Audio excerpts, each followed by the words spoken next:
ఉంది.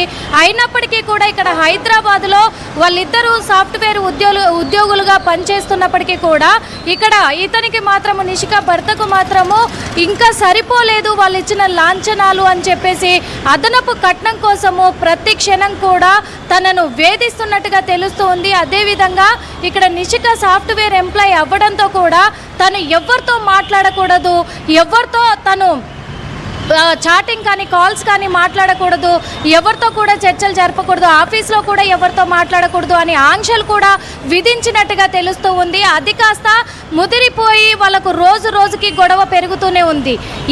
అంటే ఫిబ్రవరి నెలలోనే వాళ్ళు పెళ్లి కూడా చేసుకున్నారు 2026 సంవత్సరంలోనే. మహా అయితే ఒక నెల 15 రోజులు అవుతుంది, 2 నెలలు దగ్గరగా అవుతుంది వాళ్ళు పెళ్లి చేసుకొని. ఈ పెళ్లి చేసుకున్న ఈ నెల 15 రోజులలోనే వరకట్నపు వేధింపులతో నిషికని హింసించినట్టుగా కూడా ఇక్కడ పేరెంట్స్ అయితే కంప్లైంట్ ఇవ్వడం కూడా జరిగింది. కానీ ఆ అమ్మాయి బలవన్మరణానికి పాల్పడ్డ తర్వాత జరుగుతోంది, తన భర్త వేధిస్తున్నాడు కట్నం కోసం అనే విషయం తెలిసినప్పుడు తల్లిదండ్రులతో పంచుకుందా? ఏదైనా గొడవలు జరిగినప్పుడు పాటు పేరెంట్స్కి షేర్ చేసుకోవడం కానీ పోలీస్ కంప్లైంట్స్ కానీ ఏమైనా జరిగాయా ఈ నెల రోజుల్లో? ఎస్ మనోజ్, ఎందుకంటే పెళ్ళైన తర్వాత తను ఎప్పుడైతే వరకట్నపు వేధింపులకు గురి చేసి తనని ఇబ్బంది పెడుతున్నాడో 1-2 సార్లు వాళ్ళ పేరెంట్స్ కూడా చెప్పినప్పటికీ పెళ్ళైన కొత్త కదా సర్దుకుపోతాడులే అని చెప్పేసి మారతాడు అని వాళ్ళు కూడా కొద్దిగా నిర్లక్ష్యం వహించినట్టే తెలుస్తుంది. ఎందుకంటే ఆ అమ్మాయికి చెప్పినట్టుగా కూడా తెలుస్తూ ఉంది, ఇప్పుడే కదా పెళ్ళయింది, తర్వాత తనే మారతాడు, బాధ్యత తెలుసుకుంటాడు, మెల్లమెల్లగా ఇద్దాము. ఇంకొకటి ఏంటంటే ఇద్దరు సాఫ్ట్వేర్ ఎంప్లాయీసే, వాళ్ళకు లక్షల్లో జీతాలు ఉంటాయి. అయినప్పటికీ కూడా వరకట్నపు వేధింపులు అయ్యాయి అనేది తల్లిదండ్రులు అంటున్నారు. కానీ వర్క్ పరంగా కూడా సాఫ్ట్వేర్ ఎంప్లాయీ అవ్వడంతో కూడా ఇక్కడ నిషిక మీద తను కొద్దిగా అనుమానాలు కూడా వ్యక్తం చేస్తున్నట్టుగా తెలుస్తూ ఉన్నాయి. తనకు ఎక్కువగా కూడా తన మీద అనుమానాలు ఉంటాయి అనేది కూడా తెలుస్తూ ఉంది. ఆ కోణంలోనే మళ్ళీ ఏమీ తెలియనట్టుగానే పోలీసుల దగ్గరికి, మియాపూర్ పోలీసుల దగ్గరికి నిషిక భర్తే వెళ్ళినట్టుగా తెలుస్తుంది. తనే కంప్లైంట్ ఇచ్చాడు.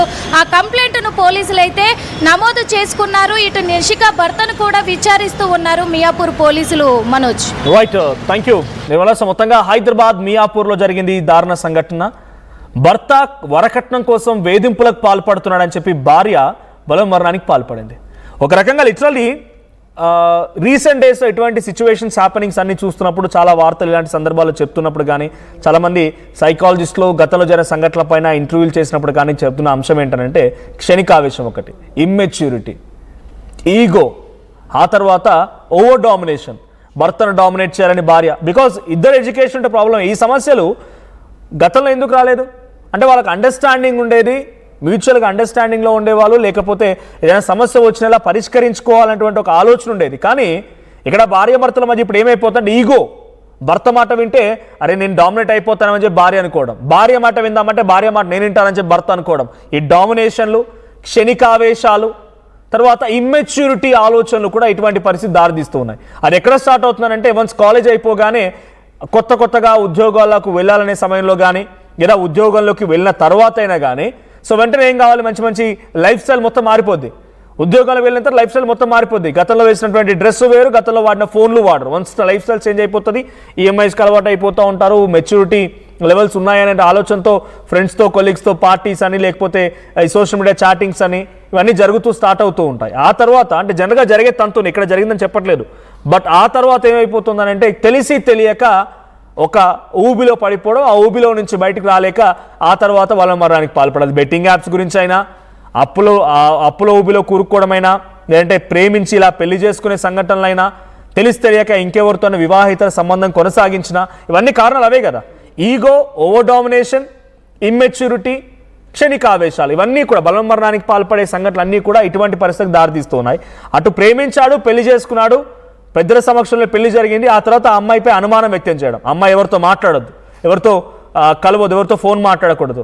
సరే, ఆ కంట్రోల్లో ఉంచాలని ఆలోచన ఉన్నా కూడా మ్యూచువల్గా మాట్లాడుకోవాల్సింది. ఇలా కాదమ్మా అని చెప్పి అమ్మాయికి చెప్పాల్సింది, ఆ అమ్మాయి కూడా ఆ అబ్బాయితో కోఆర్డినేట్ చేసుకోవాల్సింది. కానీ ఈ అనుమానం, ఈగో, ఓవర్ డామినేషన్ కాస్త ఏం చేసింది, ఆఖరికి వస్తే ఆ అమ్మాయి చనిపోయే వరకు దారితీసింది. ఇమ్మెచ్యూరిటీ అండ్ క్షణికావేశం. నిజంగానే ఆ అబ్బాయి వేధిస్తున్నాడు అనుకుంటే, ఆ అబ్బాయి టార్చర్ చేస్తున్నాడు అనుకుంటే తల్లిదండ్రులకు చెప్పాల్సింది. Because she has her individuality ఉంది. ఉద్యోగం చేసే సత్తా ఉంది, ఉద్యోగం చేస్తోంది, సో సంపాదించుకునే కేపబిలిటీ ఉంది, ఇండివిజువల్గా లైఫ్ కూడా లీడ్ చేయొచ్చు. కానీ అలాగని చెప్పి ఆలోచించకుండా క్షణిక ఆవేశంలో భాగంగానే ఈ తప్పు నిర్ణయం తీసుకున్నట్టుగా డెఫినెట్గా అర్థమవుతోంది ఇక్కడ. సో ఇప్పుడు ఆ అమ్మాయిది అబ్బాయి తప్పు ఎవరిదనంటే మీరు కామెంట్ చేసే ప్రయత్నం చేయండి. వేధించడం, ఆ అమ్మాయిని కట్నం కోసం అడగడం ముమ్మాటికి ఆ అబ్బాయి చేసిన తప్పు. కానీ ఆ అమ్మాయి కూడా క్షణిక ఆవేశంలో ఈ తప్పు నిర్ణయం తీసుకున్నట్టుగా అర్థమవుతోంది. సో ఇక్కడ ఆ నీరజ్ని ఆల్రెడీ పోలీసు అదుపులోకి తీసుకున్నారు, విచారిస్తున్నారు. సో ఆల్రెడీ అటు ఇషికా యాదవ్ తల్లిదండ్రులు ఇచ్చిన కంప్లైంట్ ఆధారితంగా నీరజ్ బన్సాల్ని పోలీసు అదుపులో తీసుకొని విచారిస్తున్నారు. మరి ఆయనపై ఎటువంటి చర్యలు తీసుకుంటారు, ఎటువంటి ఇంకా విషయాలు బయటపడతాయో చూడాలి.